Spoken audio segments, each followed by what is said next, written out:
Paulie Malignaggi is back at it. Paulie Malignaggi says Vasily Lomachenko will beat your son's ASS to Bill Haney, father of Devin Haney. Let's talk about it. What up, Fight World? It's your boy Ego, and I am back with some more boxing. Come in and make sure you guys SLC, that's my acronym, subscribe, like, and comment. Now, there was a recent interview conducted with the Boxing Voice, and they had Bill Haney on the line and Paulie Malignaggi, both on the phone together. You can find the clip floating on the internet.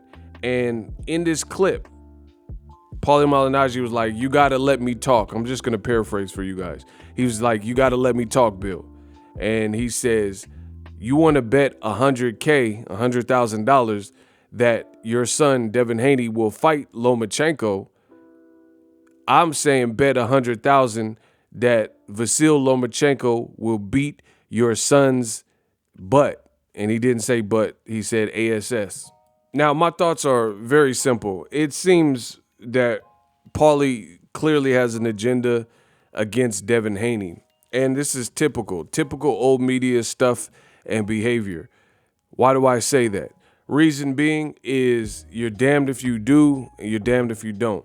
Before, when Devin Haney fought, let's say, Santiago and guys that weren't really, they were ranked within the WBC, but they were just random people that the WBC said he had to fight or whatever to keep his ranking. That wasn't good enough. And I can understand that. Okay, you don't know who this Santiago fellow is.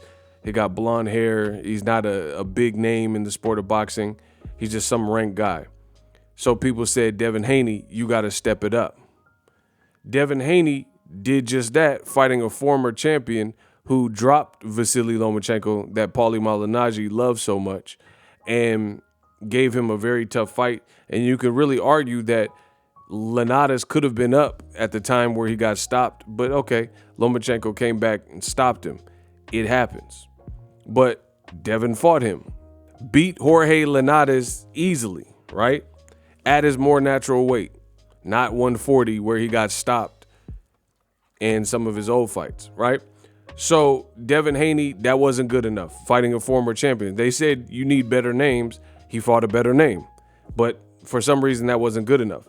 Then you had Jojo Diaz Jr., who took over for Ryan Garcia because Ryan Garcia had too much anxiety, and Jojo Diaz Jr. stepped up and filled that void that Ryan Garcia left because he had anxiety and pulled out of his fight initially. Even though Ryan Garcia would later fight Javier Fortuna, it was only after Joseph Jojo Diaz Jr. stepped up to save the Golden Boy Promotions card and main event, and he beat Javier Fortuna convincingly.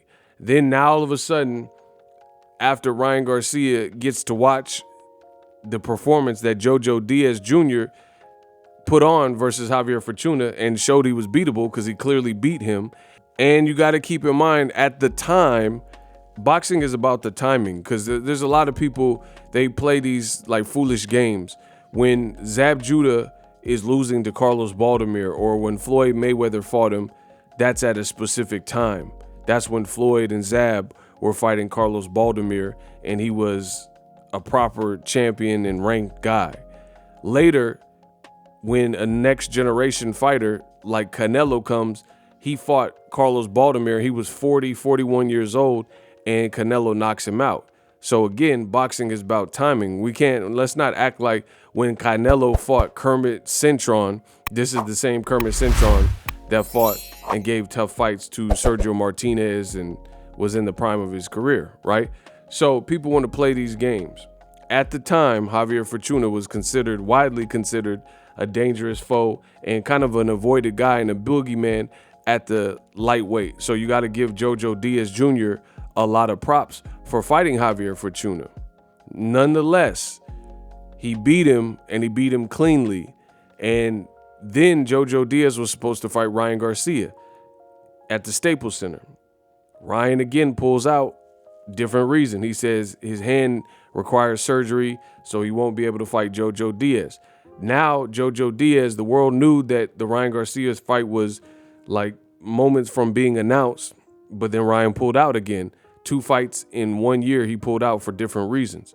So Jojo Diaz Jr., it was highly publicized that he was going to be fighting Ryan Garcia, even reported how much he stood to make. So Devin Haney and his people and his team at the time, Eddie Hearn and DAZN, reached out and said, we'll match that offer. Come fight DAZN. Come fight Jojo Diaz. You're already on the DAZN platform. Fight Devin Haney. He has a WBC belt. That's what Jojo Diaz did, and he lost badly. He lost badly. He lost convincingly, right? So as I've illustrated in this video, you're damned if you do, damned if you don't. Before, it was like you need to fight better names. Jorge Linares, that came. Then Jojo Diaz Jr. off of a great win, probably his best career win over a dangerous Javier Fortuna at the time, right? Then that still wasn't good enough. So Devin Haney and his father, they go to Australia and beat the guy that beat the guy that beat the guy. What do I mean?